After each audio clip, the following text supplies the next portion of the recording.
ده ريدمي 14 سي موبايل شاومي الاقتصادي الجديد عندنا هنا في السوق المصري، اللي بالمناسبه متصنع عندنا هنا في مصر ومتوفر منه اكتر من اصدار بنسخه بتيجي ب 4 جيجا رام وذاكره داخليه 128 جيجا سعرها في حدود 5300 جنيه، واصدار اعلى شويه بنسخه 6 جيجا رام مع ذاكره داخليه 128 جيجا سعرها في حدود 6000 جنيه، واعلى نسخه منه بتيجي ب 8 جيجا رام وذاكره داخليه 256 جيجا وسعرها في حدود 6700 جنيه او 6800 جنيه. طبعا الاسعار دي وقت تصوير الفيديو واحنا في نهايه شهر اكتوبر. المهم بقى في بعض الحاجات كده قبل ما نتكلم على التفاصيل لازم تحطها في اعتبارك، ان الموبايل هنا مش بيدعم خدمات NFC، بالاضافه كمان حاجه متعلقه بالمكالمات ان هو مش بيجي فيه مايك عزل اضافي، والنقطه الثانيه برضو المتعلقه بالمكالمات ان مستشعر التقارب هنا شغال عن طريق السوفت وير وانت بتعمل مكالماتك، مش موجود كهاردوير يعني، فدي برضو حاجه انت لازم تحطها في اعتبارك. نقطه اخيره ودي ممكن تعتبرها ذوق شخصي مني، يعني ان شكل الموبايل من قدام بصراحه مش عاجبني، الحواف الجانبيه والسفليه وشكل كاميرا السيلفي كمان من الحاجات اللي مش عجباني هنا على الموبايل، ولكن ده ذوق شخصي زي ما قلت لك، في النهايه ممكن يعجب ناس تانية. ولكن السحر الحقيقي بقى هنا في تصميم الموبايل هو لما تقلب الموبايل على ظهره هنا، واللي بيجي لك بتصميم من اروع التصميمات اللي انت هتشوفها في الفئات الاقتصاديه على الاطلاق. مفيش حد بيعمل الكلام ده غير شاومي بصراحه. الموبايل هنا جاي بفريم من البلاستيك ولكن جاي مع ظهر من الزجاج، وزي ما انتم شايفين كده حاجه من اروع التصميمات اللي انت هتشوفها في الفئات الاقتصاديه على الاطلاق. النسخه اللي معايا ديت جايه باللون الازرق زي ما انتم شايفين كده، واللي بيعمل انعكاسات لطيفه جدا، وفي حاجه على الموبايل كده جنب الكاميرات بتعمل شكل دائري كده مكمله الشكل الجميل جدا للتصميم بصراحه. الكاميرات زي ما انتم شايفين كده جايه في اطار دائري شكله فضي كده، بتكمل برضو الشكل الجميل للتصميم، والبروز بتاعها يعتبر كبير شويه. وفي الموبايل من تحت هتلاقي فتحه الشحن عن طريق التايب سي بالاضافه للسماعات الخارجيه، وفوق عندك وصله 3.5 مللي. الموبايل بيتوفر باكتر من لون زي ما انتم شايفين قدامكم كده، النسخه اللي معايا بالاضافه للالوان الثانيه دي، والنسخه اللي بتيجي باللون الاخضر ديت جايه خامات الظهر بتاعتها من الجلد، ودي حاجه نادره برضو ان احنا نشوفها في الفئات الاقتصاديه. بشكل عام التصميم حلو بصراحه، وبالرغم ان الموبايل هنا حجمه عملاق زي ما انتم شايفين كده، الا ان الوزن بتاعه يعتبر خفيف ويعتبر متوزع بشكل كويس، ولكن تعمل حسابك ان الموبايل حجمه كبير ومش من الموبايلات اللي هتستخدمها بايد واحده. بصمه كمان هنا جايه على زرار الباور، في تجربتي ليها شغاله بشكل مثالي جدا كعاده طبعا كل البصمات اللي بتنزل على الاجهزه من النوعيه دي. ولكن بقى بعيد عن التصميم والحاجات اللي احنا ممكن نتفق او نختلف عليها، ايه هي اخبار المواصفات الداخليه اللي بقدمها الموبايل هنا وتجربه الاداء اللي هتاخدها منه لو حصل واشتريت الشاومي 14 سي.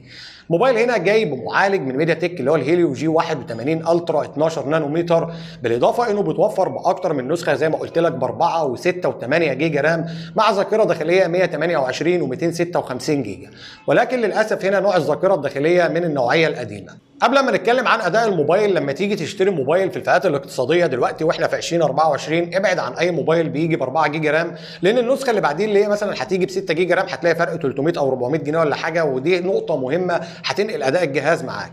فانا نصيحتي انك تشتري النسخه اللي ب 6 او ب 8 جيجا رام على حسب امكانياتك طبعا.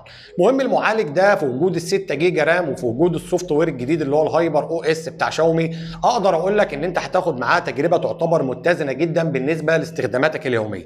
بمعنى ان انت هتعمل مكالماتك، هتفتح مواقع التواصل الاجتماعي، الفيسبوك، تيك توك، الحاجات اللي بالشكل ده كده، الموبايل هيعملها معاك بشكل كويس جدا. فانا اقدر اقول لك ان الموبايل تجربته تعتبر مقبوله او توصل لحد جيده كمان بالنسبه لاستخداماتك اليوميه. بالنسبه بقى لجانب الالعاب، وده مهم جدا عند ناس كتير خاصه اللي بتشتري موبايلات في الفئه الاقتصاديه، فالمعالج ده يعتبر زي معالجات ميديا تك اللي احنا شفناها قبل كده من سلسله جي في نفس الفئه السعريه، يعتبر بيقدم تجربه كويسه برضو او مقبوله جدا في الالعاب. بابجي مثلا هتشتغل معاك هنا على دقه هاي اتش دي، في تجربتي لها كانت شغاله كويس، ما تستناش اداء استثنائي يعني من الموبايل، ولكن ادائها يعتبر مقبول جدا بالنسبه لسعر الموبايل طبعا. الشيء الجميل ان الموبايل ما بيسخنش من المنطقه المعتاده ديت اثناء اللعب عليه، ما حصلش موضوع السخونه ده. فبشكل عام اداء الموبايل من الحاجات المتزنه جدا اللي هتعجبك لو اشتريت الموبايل ده، بشرط انك تشتري النسخه اللي ب 6 او ب 8 جيجا رام. واللي مساعد بشكل كبير جدا في الموضوع ده طبعا هي امكانيات الشاشه هنا اللي جايه ب 120 هرتز، وده اللي هياخدنا دلوقتي بقى للنقطه الثانيه، وهي الشاشه اللي بيقدمها الشاومي 14 سي.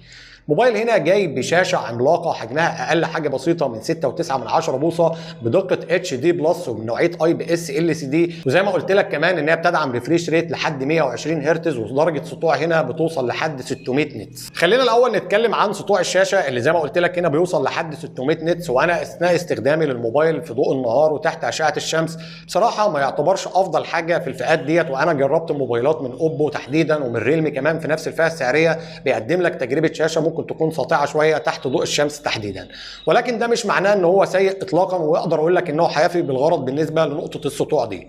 ولكن الشيء الجميل جدا هنا بقى هي بالرغم ان الدقه بتاعتها اللي هي الشاشه جايه بدقه اتش دي بلس، الا انك هتاخد معاها تجربه مثاليه بسبب حجمها العملاق ده في مشاهده المحتوى. فهتكون حاجه كويسه جدا لو انت بقى من الناس اللي بتحب تتفرج على اليوتيوب ونتفليكس وبتشوف افلام على الموبايل، هتاخد معاه تجربه مثاليه هنا بصراحه بسبب حجم الشاشه العملاق ده. ولكن للاسف طبعا الموبايل مش بيجي فيه سماعات ستيريو، فانت لازم تحطه في اعتبارك وانت بتتفرج على المحتوى ان الصوت هيطلع لك من السماعات الرئيسيه بس. ولكن اقدر اقول لك برضو ان دي برضو حاجه تعتبر مقبوله. الخلاصه يعني في نقطه الشاشه ديت ان الشاشه هتعجبك لو انت اشتريت الموبايل ده، الا في حاله واحده لو انت بتستخدم الموبايل فترات طويله جدا تحت ضوء الشمس، فساعتها ممكن تروح لموبايلات اوبو اللي ممكن تكون بتقدم شاشات اسطع في الفئه دي. الحاجه اللي بعد كده بقى وهي حاجه ما تقلش قوه عن الشاشه والاداء بتاع الموبايل، وهي تجربه الكاميرات اللي هتاخدها من الشاومي 14 سي.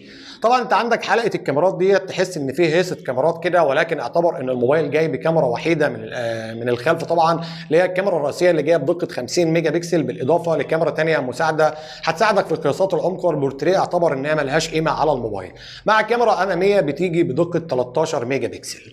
المهم خلينا في نتائج الصور اللي هتاخدها من الكاميرا الرئيسيه هنا، واللي في تجربتي لها بصراحه تعتبر جميله.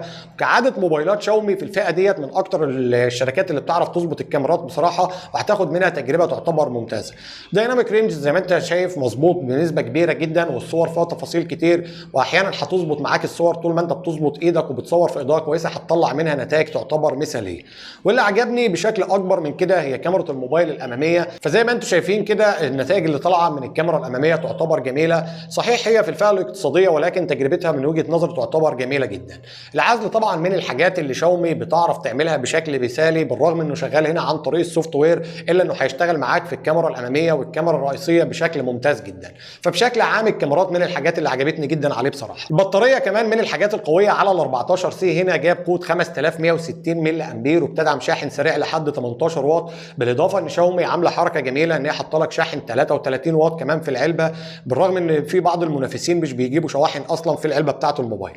البطاريه ادائها يعتبر متزن جدا، كان استخدامي للموبايل بصراحه اقدر اقول لك ان هو كان فوق المتوسط، وتجربتها معايا كانت جميله.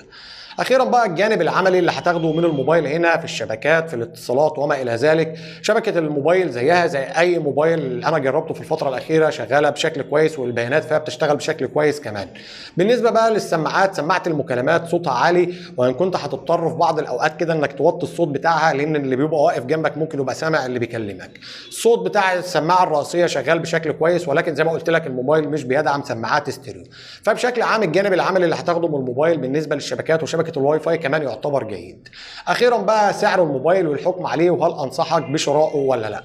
سعر الموبايل النسخه ديت اللي هي نسخه صنعاء في مصر بيبدا زي ما قلت لك من اول 5300 جنيه وبيوصل لحد 6800 جنيه من اقل نسخه لاعلى نسخه، كقيمه مقابل السعر. وبالنسبه لتجربه الموبايل والمواصفات اللي بيقدمها حتى هذه اللحظه، وحط حتى هذه اللحظه ديت خطوط كتير، لان احنا عارفين طبعا موبايلات شاومي فكان من افضل الموبايلات اللي انا جربتها بصراحه في الفئه ديت، بالمقارنه بالمنافسين من ريلمي ومن اوبو كمان. كقيمه مقابل سعر بالنسبه للمواصفات وبالنسبه للسعر وبالنسبه للتجربه اللي انا خدتها منه، فهو واحد من افضل الموبايلات في الفئات الاقتصاديه طبعا، وانصحك بشرائه. ولو حصل في الفتره اللي جايه ديت ان انا اشتكيت من الموبايل من ناحيه السوفت وير، هبقى اسيب لك بوست او حتى ممكن اعمل فيديو تاني عنه. وبس كده، اتمنى اكون اتكلمت عن كل حاجه خاصه بالشاومي 14 سي. ما تنساش بقى تعمل لنا لايك للفيديو، ويا ريت كمان تشترك عندنا هنا في القناه لو انت اول مره تشوفني على اليوتيوب. اشوفكم فيديوهات جايه كتير، والسلام عليكم ورحمه الله. سلام.